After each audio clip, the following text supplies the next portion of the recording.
और ड्राइंग चलिए देखते हैं।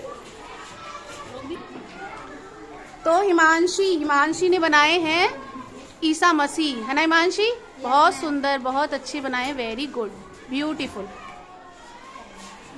और खुशी ने क्रिसमस ट्री सजाया है सुंदर सा, वेरी गुड खुशी।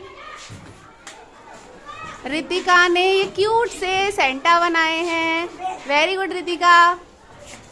दृष्टि ने ये सुंदर सा देखिए चार्ट बनाया है, इस पे सेंटा रेनडियर पे आते हुए, वेरी गुड, बहुत खूबसूरत ड्राइंग, वेरी गुड दृष्टि।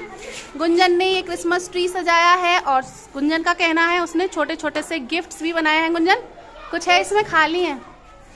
खाली चलो अच्छा, वेरी गुड, मैरी क्रिसमस। और पारुल का ये बड़ा सा क्रिसमस ट्री बहुत सुंदर, merry Christmas, merry Christmas to all of you.